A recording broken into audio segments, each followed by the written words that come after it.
Customerland is a podcast about customers, how to get more of them, how to keep them, what makes them tick. We talk to the experts, the technologies, and occasionally actual people, customers, to find out what they're all about. So if you're a CX pro, a loyalty marketer, a brand owner, an agency planner, if you're a CRM and personalization geek, if you're a customer service, CSAT, NPS nerd, you finally have a home. I'm Mike Giambattista. Welcome to Customerland.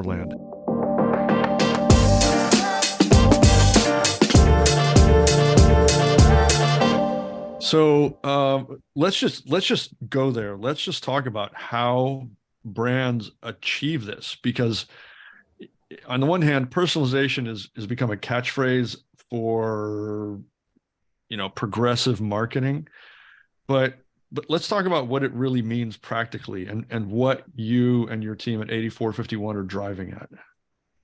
Yeah, and it's an interesting concept, right? Because you think about the word personalization brings you back to the verb personalize, which, the basic definition of the Webster would be to make it personal. And then from there, it can take any kind of tangent to whatever area it wants, personalization, digital space, personalization on the store, personalization in cars. So everyone gets their own flavor to it.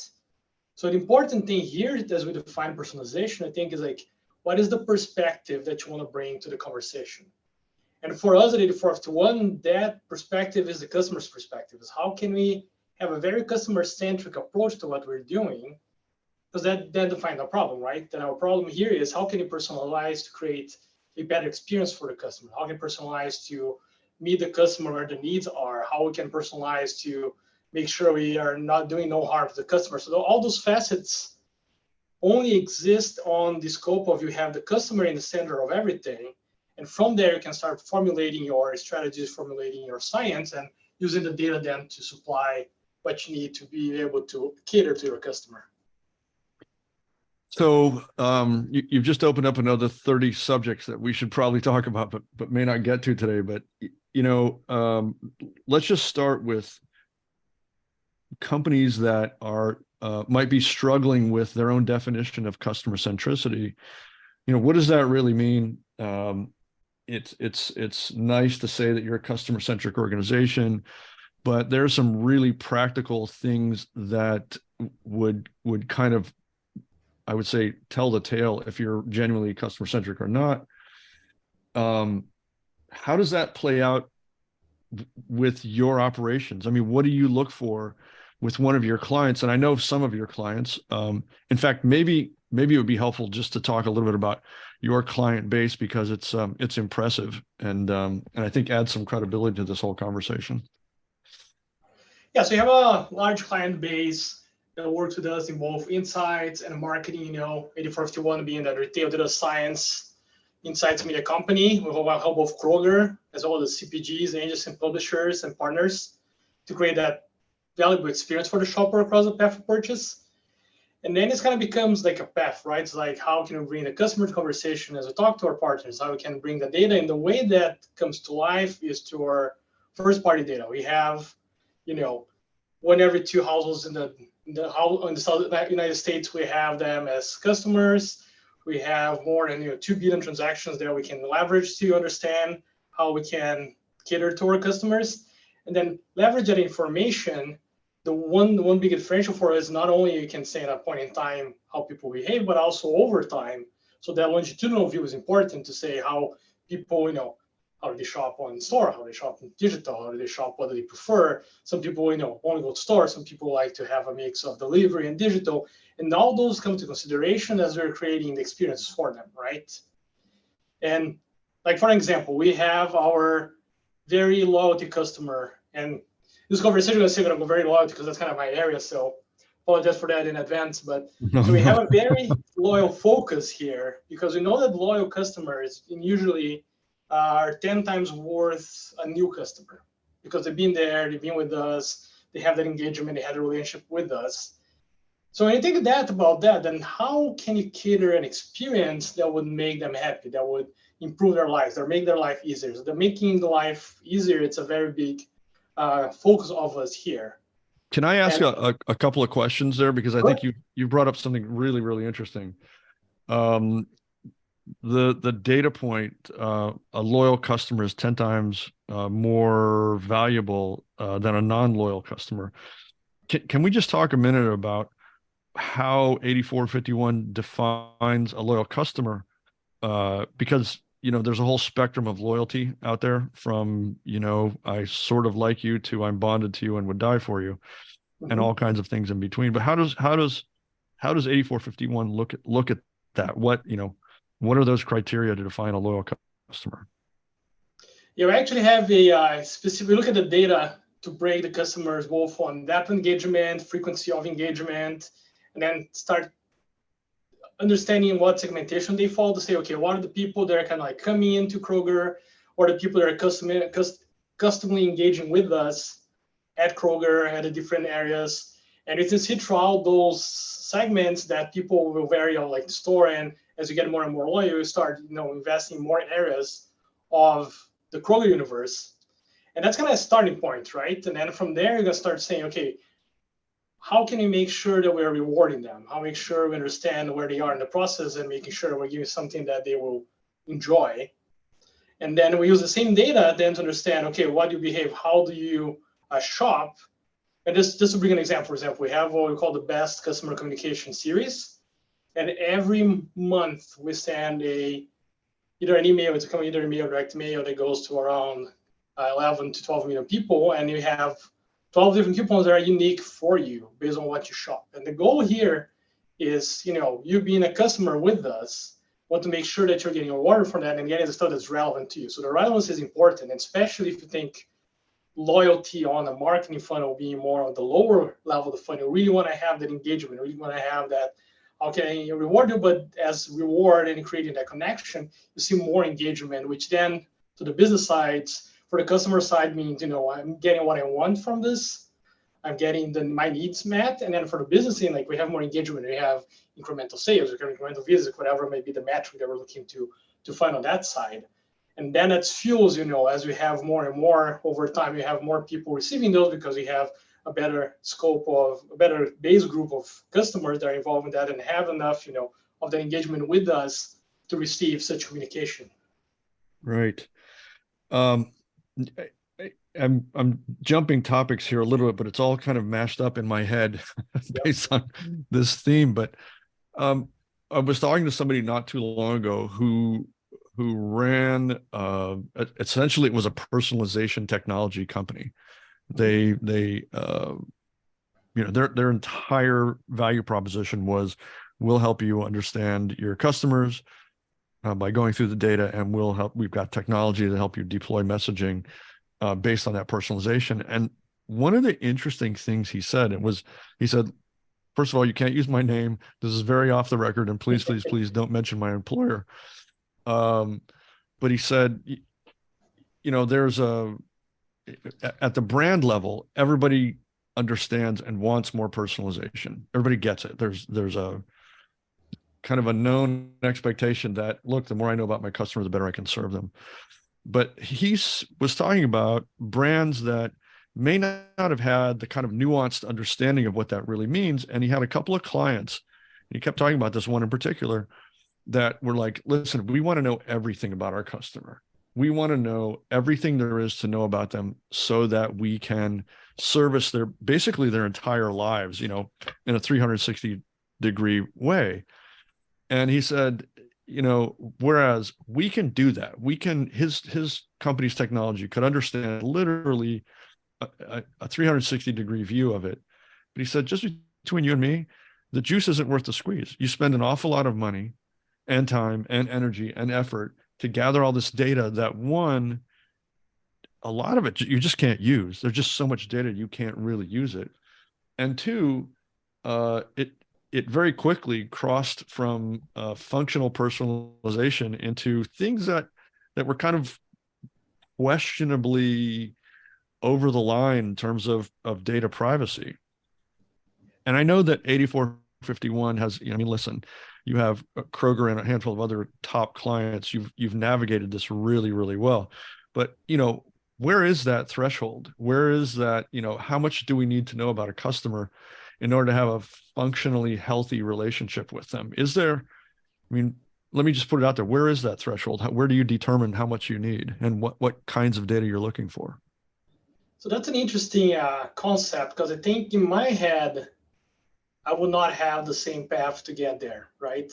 So if I'm her correct, it's more of like whoever you talk to went deep down into the knowledge and then from there try to bring it back. My thought process is actually kind of the other way around, right? Is what are the experience, what are trying to make better, or how can we improve the life of the customer? And then from there to understand, well, what kind of data can help with that. So not trying to go like, I want to understand everything, like what are the points that I can help, and let's focus on the point and focus on experience, and then create something for it. So to me, the what you mentioned that the person said that they don't see the value, I don't particularly would 100% agree with that, because I think the value comes on like how we can generate specific purpose to that data. But if you don't start with specific purposes, you'll never get there, right? Yeah. I think that was kind of what his point was, is, this person, his client, just really wanted everything, but didn't really have a strategy behind it. It didn't seem like it anyway. Yeah, which is when things like, and we say that, but it's because we really mean it, like make the customer's life easier beyond their experience on the way. And those kind of things then generate that, okay, we have the data, the customer want to understand in a way that has been beneficial for them, right? That we're in a way servants. We have the data, we're servants, you're not guiding anything, you're just trying to make it better as you launch your personalization journey here, as you scale, as you start to learn. Because at your point, that's so much data out there, because you can bring all the data, but data by itself doesn't mean anything. It's how you translate and generate knowledge from the data the proper way, having that domain specific application to it, and then translate into, oh, I'm going to personalize your communication, I'm going to personalize your digital experience as you log into our properties, right? And that, I think it's a little bit different than what you described. Yeah, it's an entirely different starting point and purpose, I would think. So I don't know if this is too much behind the scenes, and if you are not comfortable talking about it, that's fine. But I'm really interested, since you bring it up. This is the way that 84.51 approaches these kinds of things. Could you walk us through a typical, if there is such a thing, kind of a use case? Say one of your large clients has said, we need to fix X, or we need to improve Y, or we're looking for this kind of an outcome. What's the process from there? I mean, how does 84.51 approach those kinds of problems? Where does it start? Gotcha. So let me try this. Let me give you a journey to the customer, and then from the journey to the customer, how then that connects with some of the clients. Would that be helpful? Perfect. All right. So think someone, I mentioned that loyalty customer mailer that the person will receive based on what they buy the most, a coupon to say like, thank you very much for doing that. So let's say the same person, okay, I got my coupon, I'm excited, I want to go online and create my cart. You log in online, the first thing that we see is the Start My Cart. Start My Cart, it's a science-driven experience where we say, what does the person buys the most? What is they're more connected with that will be useful for them to speed their basket building, right? We want to make the experience as seamless and as positive for the customer. So that's one of the ways you can do it, right? You have that thing like, oh, I see my staples here. I click, I don't have to search. I don't have to do very things that's very complicated. It's on my basket. And then, they go to checkout and they say, I have all those 5 things in my basket. Then you have another that's science driven that says, okay, based on what you have, you might add another staple. So you have a did you forget? It's kind of that, oh, we realize that you might like this. Have you forgot something? You want to add this back and make it easy, one click button in there, right? So let's say the customer does that, put their order in, leverage all of that. Then you have, as they're purchasing, we're going to have substitutes, maybe something's not online. And then we also have understanding of the customer to say, okay, those are the most like better substitutes that we can suggest. And this year we have a really, really good improvement on there as well. So that is the overall perspective from the customer. So you can see the customer here, they're getting value from, I'm getting discounts on what I need. I'm very easy to find the stuff that are my staples and I'm adding to the carts. I'm also being reminded of things that are very important to me that I want to add to the cart. And then when something it's not available, they understand me to add other products in mind. Now, then you think about these experiences, then okay, how can then we makes the brands and others participate on experience as well, right? So then when you have some of the capabilities we have, like for program marketing, for example, within that scope of the things we're offering, to say, okay, those one or two people can then come to us and boost to make sure that it's comes up to the customer in the first places versus later on the list, but it's still a list that's very pertinent to the customer. The loyal customer mailer, people actually want to make a good mix to the customer, so we'll bring both brands as our own, as some shopping coupons. It's like very much a big mix based on what people want, and that's where brands come along as well, right? They say like those products, this circulation, I want to be a part of that piece of the customer journey, so the customer knows that I also care about them and want to reward them for their loyalty to my brand. I want to take a quick break from the conversation to tell you about one of our sponsors. What could you achieve if you knew what your customers expected ahead of time? What if you could know what customers expect by category and by brand 12 to 18 months ahead of traditional brand tracking methods? And what if you could know exactly where to adjust and where to spend in order to drive the most benefit every time? A customer expectation audit allows you to identify areas that require strategic reinforcement, as well as pinpoint which values will contribute most to an emotional bond with your brand and optimize accordingly. Customerland has partnered with Brand Keys, the world's oldest loyalty-focused consumer research firm, to bring real-world customer expectation audits to brands, brand managers, and to CX practitioners everywhere. Want to know where your brand stands and exactly what to do about it? Go to expectationaudit.com. That's expectationaudit.com and download a sample audit today.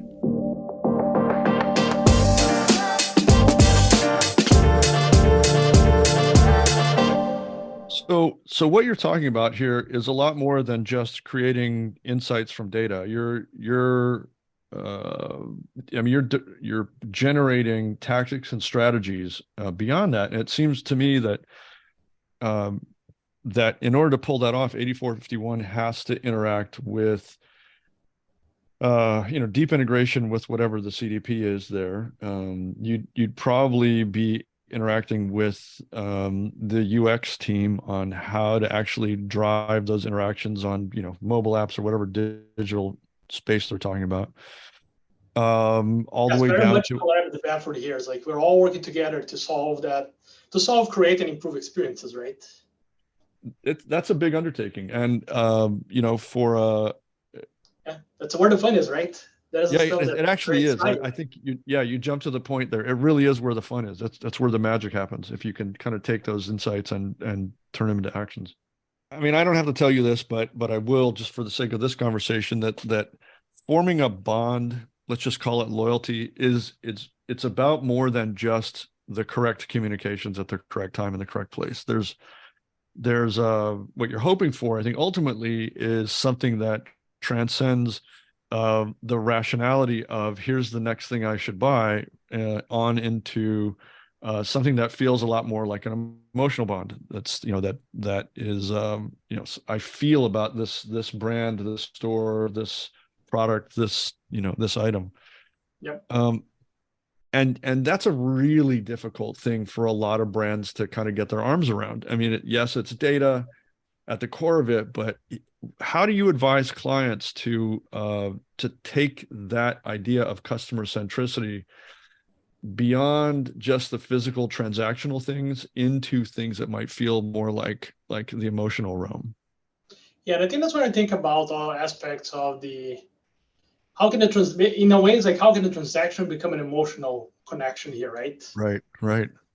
And that's when I think about the total customer journey. And then it's not like there is no one size fits all, as you mentioned. That's no like, gonna do one thing and then people are gonna start loving me out of the get-go. That doesn't exist. If that exists, everyone would be doing it, right? But then I start thinking about how can I think about a way to reward. How can I be there? And all those together start creating a sensation that, that the person feels heard or rewarded. Mm-hmm. So as an example that I can give, like, you can look at the best customer communication that we send and say like, oh yeah, we're just sending coupons. Why does that matter, right? And on again, we get handwritten letters from customers thinking like, you really appreciate it, you really are thinking about me, you're really bringing the stuff that I really like. And those are the scenarios that will create that connection with the customer, because they really saw, maybe you won't get all of them, some of them won't have that view, but some people really enjoy that, and that becomes experience to them.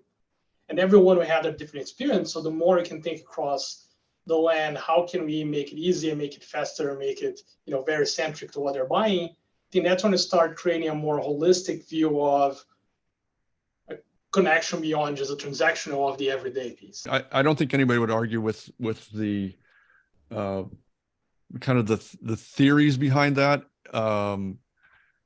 It's when you have to put that into practice that I think, in my very limited experience watching this, but if it's not transactionally driven, where there's a direct ROI, there are a lot of companies that think, well, let me get to that later. It becomes a secondary priority that way. And that's where I've seen a lot of companies say, well, we're just going to approach it this way first, which makes a lot of sense. I mean, you have to look at ROI, of course. But customer centricity tends to fall apart a little bit on the less directly effective ROI kinds of items, in my view, anyway. I'd love to hear your view on that. Yeah, I think that's I think you nail on the head of like, you can't be only when it's a good. It has to be a central strategy, and it has to have the multifaceted approach to that, right?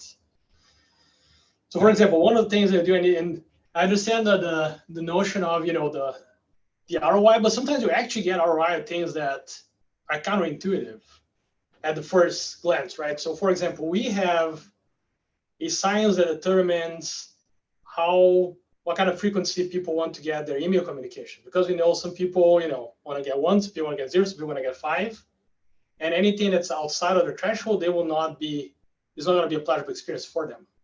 Right. So it's not easy to sell point, because you can usually say, okay, but if I'm not sending emails to everyone, how am I going to get their attention? And this is saying, well, actually, if you only sell what they want, or if you only send what they want or what they care about, the frequency that they will open, your engagement actually improve, because they actually then will use it more. So we've seen very good benefits and even a positive ROI of like sending less communication to folks, but then looking at that group against a control group and seeing increase in sales. Yeah, and it's almost just because they feel heard. Yeah, and in a way, it's kind of the mentality of, you have to see the customer as a whole. So it's do no harm, and we want to do things to the customer. We also make sure that we're not harming experience or not making anything that would cause them a pleasurable interaction with us. And there's so much you can do with there, but it's like, if you think about that, that's also important things, and you get positive ROI sometimes even when you wouldn't expect at first glance, but they are there because that's how you connect the customer behavior to how you want to communicate them and really create a channel versus just a blast or anything like that way, right? Right, where you're just looking at like opens, clicks, and purchases. So yeah, exactly. I was talking to a guy, this is maybe 3 weeks ago, who was one of the original architects for Tesco's original loyalty program. And Tesco, just for listeners, a poor analogy would say Tesco is basically the Kroger of the UK. And there are a lot of people who would argue with that, but it gives you an idea. They're a very large, maybe the largest grocery chain in the UK. And this particular individual was one of the architects of their loyalty program. And it started out as literally the only goal there was to come up with a cost-effective way to say thank you to their customers. There was no other intent there. They had no view to an enhanced ROI whatsoever. They just wanted to say thank you. And what they found out, and the reason it turned into a loyalty program in earnest, is because the response to that actually started generating sales. I mean, they were as floored as anybody and said, we we think we've invented something by accident here. So, and Yeah. granted, this is a long, long time ago, but it's turned into a whole industry.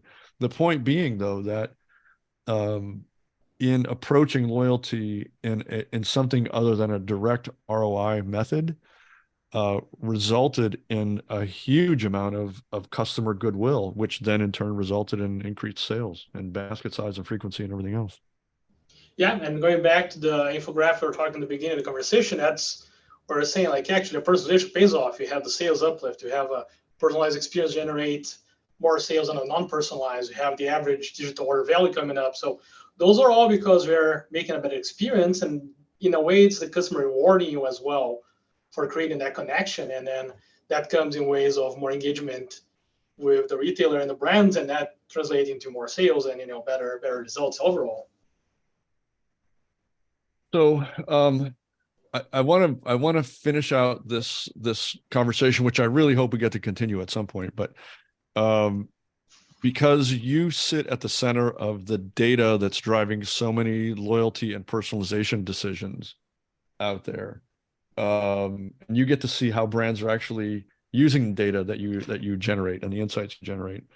If you were literally the person in charge of brand X, massive CPG brand, and knew what you know about data and personalization, what would you do that might just be a little too daring for most of the people now who are exploring that? Is that a fair question?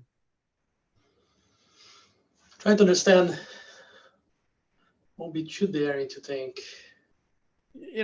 Because it's really easy to take a conservative approach and baby steps and crawl, walk, and run.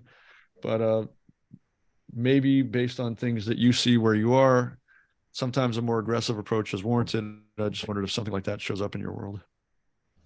Yeah, so if I rephrase to like, this is my knowing what I know now. Yes. Versus we're brand new. What are the first questions that I would be asking that company? Yes. Yes. Gotcha. First thing I'll be asking is, how is your relationship with your customers? Do you have any sort of reward mechanism? Are you saying thank you for your customers? Are you making them know that you appreciate them, right? And then from there, start thinking, okay, what are the experience that you give to the customer? Are you thinking about their point of view in the mix or not? And those are, I think, to me, those are part of the starting points to think about that more holistic view, right? Because you know very well that some areas in the market it's all about acquisition, some it will Yeah. change between your areas, and I think some of those focus, some of the questions are not asked, and that's where you miss some of the results. And I think the example that you gave of the person that you said that, oh yeah, we can look at every point of data, but we couldn't figure out, the value that you create, because you didn't start with a question and start to that, that perspective. No, I wanted to hear that from you because you're right. A lot of these conversations likely start further down the discussion road. Here's what we need, here's what we want, and maybe the better way to approach the initial phases of those things is just to ask, what do you already know, and how are you interacting with them, and then start devising what the most effective pathways are.